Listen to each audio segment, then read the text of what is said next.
Hello बच्चों, कैसे हैं आप। मैं फिर से आपके लिए वीडियो लेकर आई हूँ और आज हम पार्ट 3 आपको लेकर चलते हैं, जिसमें कि क्वेश्चन नंबर 9 से 12 तक सॉल्व करवाएंगे और ये 75 मार्क्स के क्वेश्चन हैं। तो उसके अकॉर्डिंग लगभग 75 वर्ड्स में हमें लिखना है। तो सबसे पहले चूंकि बात चल रही है कि अब हमारा कोर्स लगभग कंप्लीट हो गया है और अब हमें क्वेश्चंस पर ही पूरा ध्यान देना है। तो इसी रिवीजन टेस्ट के बहाने कम से कम एक सामने हमारे ये आया है किस तरह के प्रश्न आएंगे।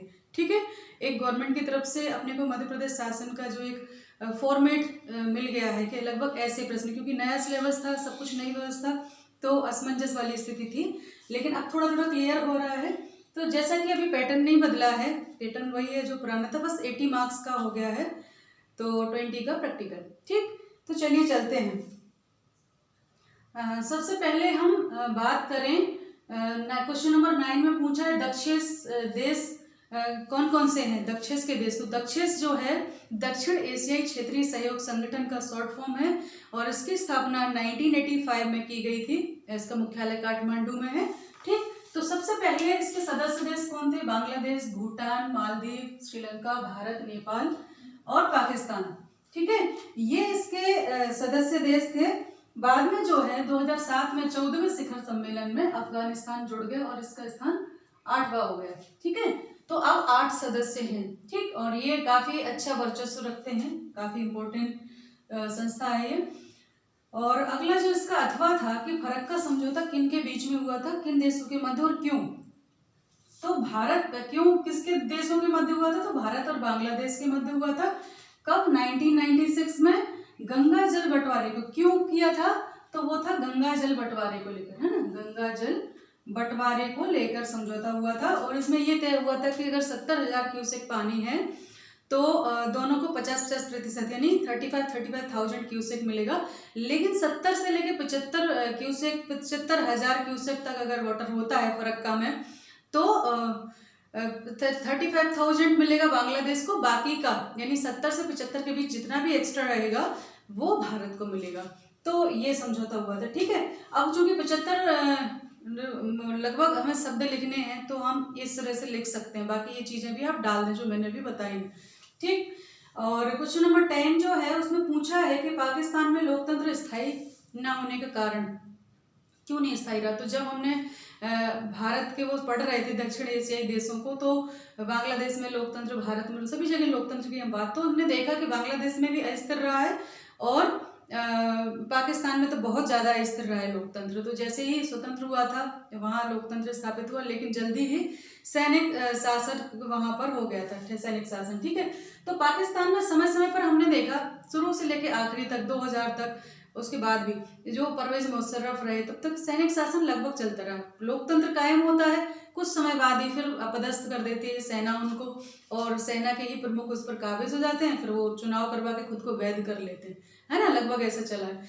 तो उसका जो कारण हम लिखेंगे वो है कि पाकिस्तान में लोकतंत्र स्थायी न होने का कारण सैन्य शक्ति, धर्मगुरु एवं भूस्वामियों का हस्तक्षेप है, यानी उनका दबदबा रहता है और वो समय समय पर सरकारों को अपदस्थ करते रहते हैं। ठीक, अगर उनके फेवरेबल नहीं है तो। ठीक, उसके अलावा फिर चलते हैं अगला इसका अथवा। क्वेश्चन नंबर 10 का अथवा है कि 1975 में बांग्लादेश में कौन सी शासन प्रणाली अपनाई गई, है ना, यही प्रश्न है कि 1975 में किस शासन प्रणाली को मान्यता दी बांग्लादेश ने। तो हम देखेंगे जैसे ही 1971 में बांग्लादेश का उदय हुआ था भारत के सहयोग से, तो वहाँ संसदीय प्रणाली अपनाई गई थी। ठीक है, लोकतंत्र और संसदीय प्रणाली। लेकिन जल्दी ही शेख मुजीबुर रहमान ने 1975 में संविधान में संशोधन करके संसदीय के स्थान पर अध्यक्षीय, है ना, जिसमें राष्ट्रपति प्रमुख होता है, अध्यक्षीय शासन प्रणाली अपनाई। ठीक है, तो इसका आंसर यही है कि 1975 में शेख मुजीबुर रहमान ने, यानी बांग्लादेश के जो शासक थे, उन्होंने संविधान में संशोधन किया और संसदीय के स्थान पर अध्यक्षीय शासन प्रणाली जो है वो अपनाई। ठीक है, अगला जो प्रश्न है प्रश्न नंबर 11 की सुरक्षा परिषद के कार्य लिखिए। तो सुरक्षा परिषद के कार्य, क्योंकि सुरक्षा परिषद जो है संयुक्त राष्ट्र संघ का की कहते हैं, उसको चाबी कहते हैं, है ना, बहुत शक्तिशाली, सबसे ज्यादा पावरफुल संस्था है, हाउस ऑफ पावर भी कहा जाता है उसको, यूएनओ का, है ना। तो तो सबसे शक्तिशाली संस्था है संयुक्त सुरक्षा परिषद, और हमें पता है कि उसमें जो स्थायी उसके जो सदस्य रहे हैं 10 स्थायी होते हैं, 5 स्थायी होते हैं, टोटल 15। तो भारत उसकी स्थायी सदस्यता की दावेदारी में लगा हुआ है काफ़ी दिनों से, क्योंकि वो मानक शर्तों से लगता है कि पूरा करता है। तो चलो क्वेश्चन नंबर 11, ठीक है। तो यहाँ हम लिखेंगे उत्तर, सुरक्षा परिषद के कार्य निम्न हैं। सुरक्षा परिषद के कार्य निम्न हैं। निम्न कौन से हैं? निम्न हैं, ठीक है। अब यहाँ हम लिखेंगे उसके कार्य। सबसे पहले तो है अंतर्राष्ट्रीय शांति, अंतर्राष्ट्रीय शांति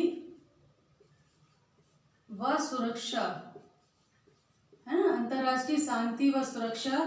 फिर हम कहें कि अंतर्राष्ट्रीय प्रतिबंध लागू करवाना, है ना। कभी कोई देश ऐसा करता है ना कोई काम, तो वो प्रतिबंध लगाता है, तो अंतर्राष्ट्रीय प्रतिबंध लगाना, है ना, प्रतिबंध लगाना। उसके अलावा और क्या है उसका?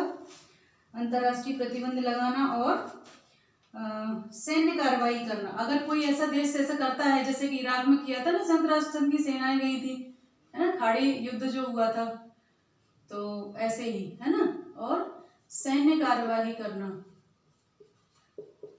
कार्यवाही करना, ठीक है। तो ये इसका कार्य है। अगला ऐसे क्वेश्चन है अथवा वाला, उसका उत्तर हम लिखेंगे। उसमें पूछा है कि सुरक्षा परिषद के सदस्य देशों को नाम लिखिए जिनको वीटो प्राप्त है। तो हम जानते हैं कि सुरक्षा परिषद के जो स्थायी सदस्य होते हैं उनको वीटो पावर प्राप्त होती है। तो वो देश कौन कौन से हैं?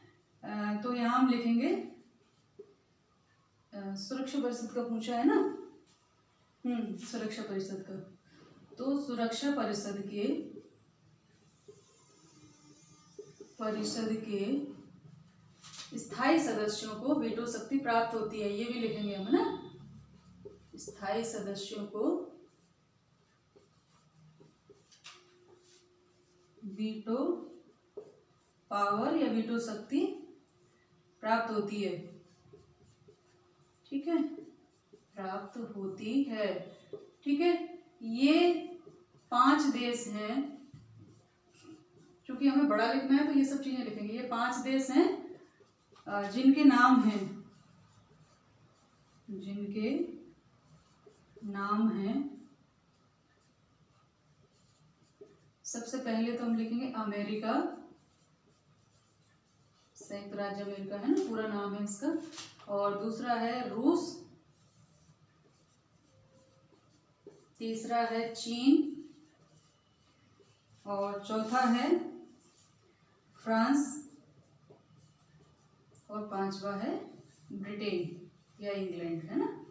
तो ये 5 देश हैं जिनको वीटो पावर प्राप्त है, क्योंकि ये स्थायी सदस्य हैं, ठीक। तो ये क्वेश्चन नंबर 11 हो गया। अब हम चलते हैं क्वेश्चन नंबर 12 की तरफ, ठीक है। क्वेश्चन नंबर 12 पूछता है कि शक्ति संतुलन क्या है, ठीक है। ये थोड़ा सा ऐसा प्रश्न है कि अपन उसको 12, ठीक है, इसका उत्तर है शक्ति संतुलन क्या है। तो यहां हम लिखेंगे शक्ति संतुलन, शक्ति संतुलन के सिद्धांत अनुसार क्या है? किसी राज्य को, किसी एक राज्य को, यहाँ राज्य का मतलब राष्ट्र से है ना, तो किसी एक राज्य को इतनी शक्ति ना प्राप्त हो, इतनी सैन्य शक्ति ना प्राप्त हो कि वो अन्य राज्यों को दबा सके, है ना, अन्य राज्यों को दबा सके, ठीक है।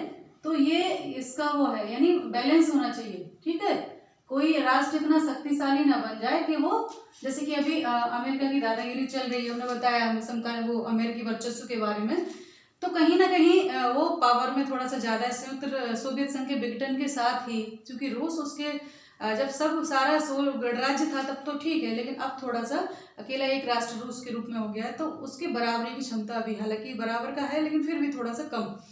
तो इस प्रकार से वो इसीलिए कई बार अमेरिका की दादागिरी चलती है, कहते हैं ना अमेरिकी दादागिरी से कब हमें छुटकारा मिलेगा।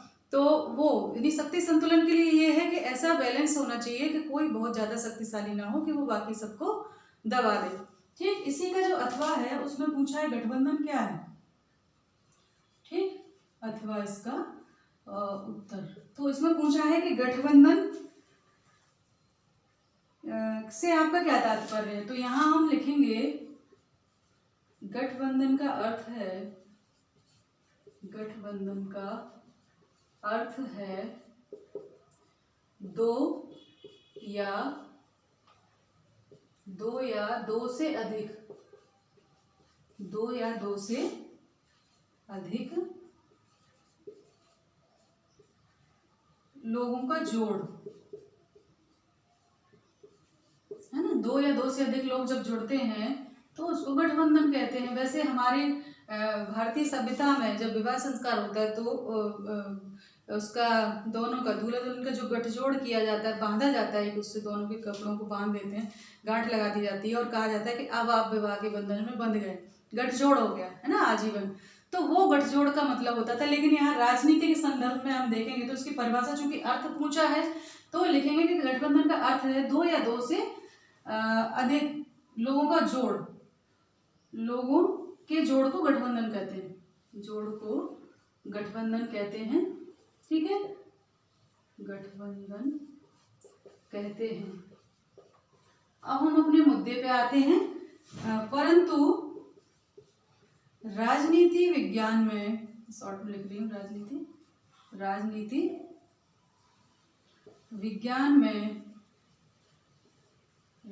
विज्ञान में जब कोई एक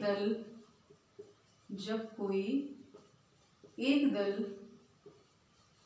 है ना, एक दल या पार्टी बहुमत हासिल नहीं करता, बहुमत हासिल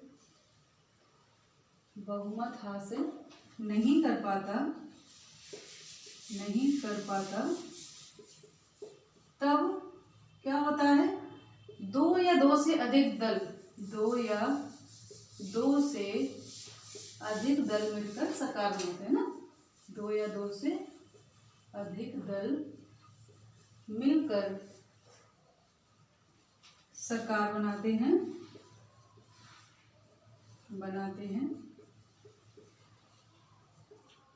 उसे गठबंधन सरकार कहा जाता है ना। जैसे कि जाता है ना। 1989 के बाद लगभग भारतीय राजनीति में इस प्रथा का अवतरण हो गया था, शुभारंभ हो गया था और लगातार चलती आ रही। आज भले ही बीजेपी ने बहुमत हासिल किया है, लेकिन फिर भी वो राजग के नाम से, है ना, उनका राजग के नाम से गठबंधन है। जैसे कि कांग्रेस का संपर्क के नाम से, यानी सारे दल और साथ में कांग्रेस, इसी प्रकार से राजग यानी सारे दल और भारतीय जनता पार्टी। तो इस प्रकार से ये गठबंधन की सरकार को या गठबंधन की राजनीति इसको कहा जाता है। ठीक, तो इस प्रकार से चूंकि ये 75 नंबर का है, इतना हम लिख सकते हैं।